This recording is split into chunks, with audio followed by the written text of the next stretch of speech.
Every Thursday, we open the files, not on the killers, not on the victims, but on the ones who told it all. The scared, the slick, the straight up sloppy. From cold cases to courtroom confessions, if they snitch, we're spilling it. This is the Snitch Files, a weekly dive into true crime's biggest talkers, one name, one story every Thursday. And if you know a snitch that deserves a moment, send them in. Any case, anytime. If they flipped, we're listening. Because loose lips make great content. Welcome to the Snitch Files, only on Melanin Mysteries.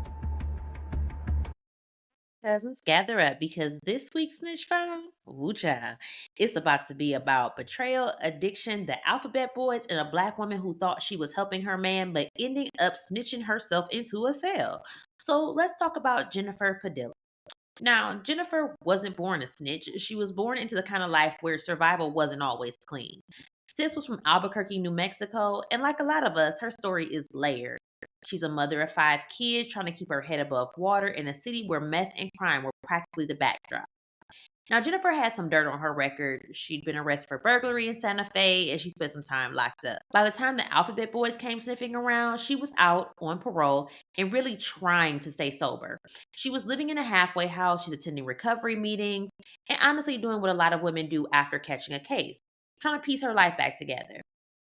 But here's the thing, when you're on parole, broke, and carrying a criminal record, you're vulnerable. And Jennifer, she had more than one weakness, her man. Enter the boyfriend. Sis meets this dude. He's charming, he's convincing, and he's got her thinking he's the one. But spoiler alert, he wasn't. Because behind the pillow talk and the sweet nothings, her man was working as a paid informant for the ATF. Let me say this again. Her boyfriend was a Fed snitch. The same man Jennifer thought was her protector, her partner, her safe space, was actually on Uncle Sam's payroll. Now, this man, he plays his role so well, Jennifer didn't even see it coming. He tells her this sob story about how he's in serious financial trouble. He claims he got robbed in Florida. He owes some dangerous people money. And if he doesn't come up with quick cash, his life is on the line. And what does Jennifer do? Like any woman caught between love and fear, she tries to help. So her man pressures her into reaching out to old friends, folks she knew from back in her hustling days. And he like, babe, just, help me set up a couple deals. Put me in touch with your people. I just need to make some moves and then we'll be good. You know how that tired line goes. So Jennifer, she's still in recovery. She's still on parole, but she doesn't want him to get hurt. So she goes ahead and she makes a couple phone calls. And when I say a couple, I mean a couple. Two calls. That's it. Two. But those two calls connected undercover ATF agents to meth dealers. Guess what? That was all the feds needed to pull Jennifer into a federal conspiracy case. Now, she didn't touch the drugs, she didn't deliver anything, she wasn't at the deals. But in the eyes of the law, her voice was on those calls, and that was enough. So, why did Jennifer flip? Well, why did she essentially become informant number 9097? So, first, she thought she was protecting her man. What she didn't know was he was setting her up the entire time.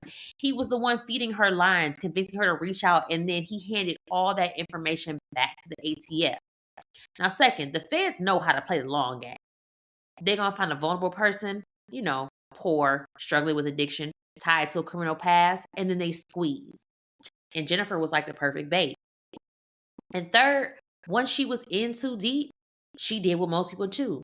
She tried to cut a deal. The irony, she didn't even get a sweet snitch package out of it. So Jennifer was originally staring down a 10 to 13-year federal sentence for conspiracy to distribute meth. Let that sink in. 10 to 13 years, basically for entrapment because that man set her up from the get-go. But anyway, that's a decade plus in the feds. But with her plea deal, they chopped it down to 2 years. Again, y'all literally set me up to go to jail, but whatever. And because she'd already spent time in jail, awaiting her trial, her lawyer argued she could be out in less than a year. So did she save herself some time? Yes. But was it worth it? That's debatable because the price she paid just wasn't worth the time in prison.